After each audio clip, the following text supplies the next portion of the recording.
بسم اللہ الرحمن الرحیم۔ السلام علیکم۔ علم کی بات چینل دیکھنے والوں کو راؤ قمر رضوان نئی ویڈیو میں خوش آمدید کہتا ہے۔ دوستو، جب کوئی انسان استغفر اللہ کہتا ہے تو اس کے جواب میں اللہ کیا فرماتے ہیں؟ استغفر اللہ پڑھتے وقت بندے کے ساتھ کیا ہوتا ہے؟ کہیں آپ بھی یہ غلطی تو نہیں کرتے؟ حضرت محمد صلی اللہ علیہ وآلہ وسلم نے فرمایا، خدا کی قسم میں دن میں 70 سے زیادہ مرتبہ اللہ سے استغفار کرتا ہوں اور اس کی بارگاہ میں توبہ کرتا ہوں۔ بہت سارے لوگوں کی زبان پر استغفر اللہ کے الفاظ ہوا کرتے ہیں۔ کوئی غلط بات ہوئی تو انہوں نے استغفر اللہ پڑھا تو لوگ استغفر اللہ کہنے کے عادی ہو جاتے ہیں۔ استغفر اللہ کا مطلب ہے کہ اے اللہ تو ہمیں بخش دے۔ صرف استغفر اللہ کہہ دینے سے آپ کی توبہ قبول نہیں ہوتی، کیونکہ استغفر اللہ عام طور سے جو لوگ بولتے ہیں وہ ان کی زبان پر رٹے ہوئے الفاظ ہیں، تو بس وہ استغفر اللہ ان کی عادت میں ہے۔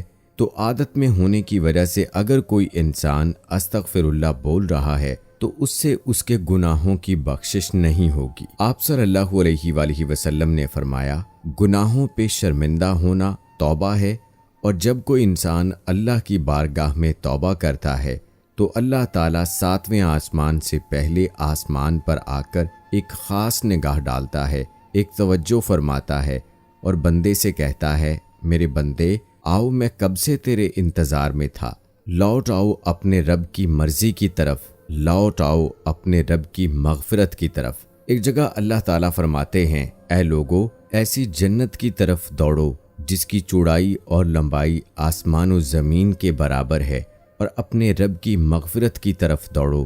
تو اس لیے جب کوئی بندہ اللہ تعالیٰ کے سامنے توبہ کرتا ہے یا استغفر اللہ پڑھتا ہے تو اللہ تعالیٰ 70 مرتبہ جواب میں اس کو لبیک کہتا ہے۔ ایک شخص تھا، 70 سال تک وہ یا صنم یا صنم یا صنم کہتا رہا، اپنے معبودوں کو پکارتا رہا۔ تو ایک مرتبہ اس کی زبان پھسلی اور اس کی زبان سے یا صنم کی جگہ یا صمد نکل گیا۔ یا صمد اللہ کا نام ہے جس کا معنی بے نیاز۔ تو اللہ تعالیٰ نے 70 مرتبہ اس کے جواب میں لبیک کہا۔ ایک روایت میں آتا ہے کہ 70,000 دفعہ اللہ تعالیٰ نے لبیک کہا، یعنی اے میرے بندے تیرا رب حاضر ہے، کیا چاہتا ہے؟ تو فرشتوں نے کہا کہ مولا، یہ بندہ تجھے نہیں پکار رہا ہے، یہ تو یا صنم کر رہا تھا، دھوکے سے اس کی زبان سے تیرا نام نکلا، بلکہ یہ تو تجھے جانتا ہی نہیں ہے، یہ تو ساری زندگی یا صنم کرتا رہا۔ تو اللہ تعالیٰ نے فرمایا کہ اے فرشتو خاموش ہو جاؤ، اور فرمایا کہ مجھے معلوم ہے کہ یہ مجھے نہیں پکار رہا، لیکن یہ دھوکے سے ہی صحیح، لیکن اس نے اپنے معبود حقیقی کو پکارا تو ہے۔ اگر میں نے بھی اس کے سوال پر اس کو جواب نہ دیا تو پھر مجھ میں اور ان میں کیا فرق رہے گا جس کو یہ 70 سال سے پکار رہا ہے؟ کوئی بندہ دھوکے سے بھی رب کو پکارتا ہے تو اللہ تعالیٰ اس کے لیے ثواب بھی لکھتا ہے اور اس کی طرف متوجہ بھی ہو جاتا ہے۔ تو اگر ایسے ہی کسی انسان کی زبان پر استغفر اللہ جیسے الفاظ رہتے ہیں تو یہ بے فائدہ نہیں ہے بلکہ بہت اچھی چیز ہے، اور اگر انسان نے اس نیت سے استغفر اللہ پڑھا کہ اس نے جو گناہ کیے ہیں ان کی معافی مل جائے تو اس کے تمام گناہوں کو اللہ تعالیٰ معاف فرما دے گا۔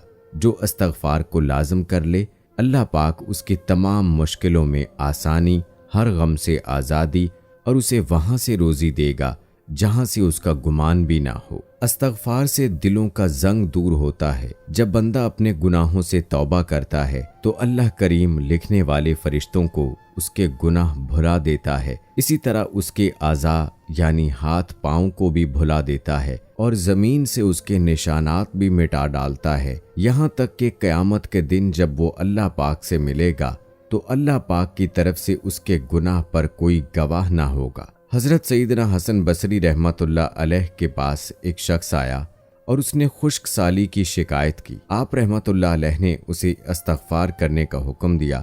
دوسرا شخص آیا، اس نے تنگ دستی کی شکایت کی تو اسے بھی یہی حکم دیا۔ پھر تیسرا شخص آیا، اس نے اولاد نہ ہونے کی شکایت کی تو اس سے بھی یہی فرمایا۔ پھر چوتھا شخص آیا، اس نے اپنی زمین کی پیداوار کم ہونے کی شکایت کی تو اس سے بھی یہی فرمایا۔ حضرت ربیع بن صبی رحمۃ اللہ علیہ وہاں حاضر تھے۔ انہوں نے عرض کی، آپ کے پاس چند لوگ آئے اور انہوں نے مختلف حاجتیں پیش کی۔ آپ نے سب کو ایک ہی جواب دیا کہ استغفار کرو۔ تو آپ رحمت اللہ علیہ نے ان کے سامنے یہ آیات پڑھی جن میں استغفار کو بارش، مال، اولاد اور باغات کے عطا ہونے کا سبب فرمایا گیا۔ تو میں نے کہا اپنے رب سے معافی مانگو، بے شک وہ بڑا معاف فرمانے والا ہے، تم پر موسلا دھار بارش بھیجے گا اور مال اور بیٹوں سے تمہاری مدد کرے گا اور تمہارے لیے باغ بنا دے گا اور تمہارے لیے نہریں بنائے گا۔ بندہ کسی گناہ کو اللہ تعالیٰ کی نافرمانی جان کر اس کے کرنے پر شرمندہ ہوتے ہوئے رب سے معافی مانگے اور آئندہ کے لیے اس گناہ سے بچنے کا پکا ارادہ کرے اور اس گناہ کی تلافی کے لیے کوشش کرے، مثلا نماز قضا کی تھی تو اب ادا بھی کرے، چوری کی تھی یا رشوت لی تھی تو توبہ کرے اور وہ اصل مال مالک کو واپس کرے یا معاف کرنے والے، اور اگر اصل مالک یا ورثہ نہ ملے تو ان کی طرف سے راہ خدا میں اس نیت سے صدقہ کر دے کہ وہ لوگ جب ملیں اور صدقہ کرنے پر راضی نہ ہوئے تو اپنے پاس سے انہیں واپس دوں گا۔ توبہ و استغفار کی تمام تر اہمیت اور فضائل کے باوجود بعض بد نصیب نفیس و شیطان کے بہکاوے میں آ کر توبہ و استغفار کرنے میں ٹال مٹول سے کام لیتے ہیں۔ توبہ کا موقع ملنا بھی بہت بڑی سعادت کی بات ہے۔ بہت سے لوگوں کو توبہ کا موقع بھی نہیں ملتا اور وہ بغیر توبہ کیے اس دار فانی سے چلے جاتے ہیں۔ موت کا کوئی بھروسہ نہیں، اس لیے ہمیں بھی بکثرت توبہ و استغفار کرنی چاہیے۔ قرآن مجید میں ارشاد باری تعالیٰ ہے کہ اللہ استغفار کرنے والوں پر رحم کی بارش کرتا ہے اور ان کی طاقت میں اضافہ کرتا ہے۔ اللہ رب العزت قرآن مجید میں ایک جگہ فرماتے ہیں کہ اور میں نوح علیہ السلام نے اپنی قوم سے کہا اپنے رب سے اپنے گناہ بخشواؤ اور معافی مانگو، وہ یقیناً بڑا بخشنے والا ہے، وہ تم پر آسمان کو خوب برستا ہوا چھوڑ دے گا اور تمہیں خوب پے در پے مال اور اولاد میں ترقی دے گا اور تمہیں باغات دے گا اور تمہارے لیے نہریں نکال دے گا۔ استغفار اللہ کی خوشنودی کا سب سے بڑا ذریعہ ہے۔ ایک حدیث مبارکہ میں ہے کہ اللہ پاک توبہ کرنے والے بندے سے اس شخص سے بھی زیادہ خوش ہوتے ہیں جس نے اپنا گم شدہ اونٹ پا لیا ہو۔ ہم لوگوں کو ہر وقت استغفر اللہ کہنے کی عادت ڈالنی چاہیے۔ اس کے علاوہ ہمیں چاہیے کہ ہم ہر وقت اللہ کا ذکر کریں۔ اللہ کی یاد سب سے بڑی چیز ہے۔ آپ صلی اللہ علیہ وآلہ وسلم نے فرمایا کہ اٹھتے بیٹھتے چلتے پھرتے اللہ کا ذکر کیا کرو۔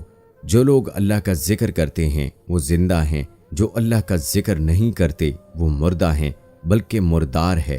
ہماری زبان ہر وقت اللہ کی یاد سے تر رہنی چاہیے، اور جب بندہ اللہ کا ذکر کرتا ہے تو شیطان چونکہ انسان کے دل پر اپنے پنجوں کو ہر وقت بٹھائے رکھتا ہے، جب بندہ اللہ کا ذکر کرتا ہے تو پھر وہ اپنے پنجوں کو ہٹا لیتا ہے، اور جب وہ بندہ ذکر کرنا بند کر دیتا ہے تو وہ پھر اپنے پنجوں کو بندے کے دل پر رکھ لیتا ہے۔ تو اس لیے ہر وقت ہمیں اللہ کا ذکر کرنا چاہیے، درود پاک کی کثرت کرنا چاہیے، استغفر اللہ اور ذکر والے الفاظ کو اپنی زبان پہ رکھنا چاہیے۔ اللہ پاک سے دعا ہے کہ ہمیں گناہوں سے بچنے اور سچی توبہ کی توفیق عطا فرمائے، آمین ثم آمین۔ دوستو، یہ تھی ہماری آج کی ویڈیو۔ امید کرتے ہیں کہ آپ کو پسند آئی ہوگی۔ مجھے اگلی ویڈیو تک اجازت دیں، فی امان اللہ۔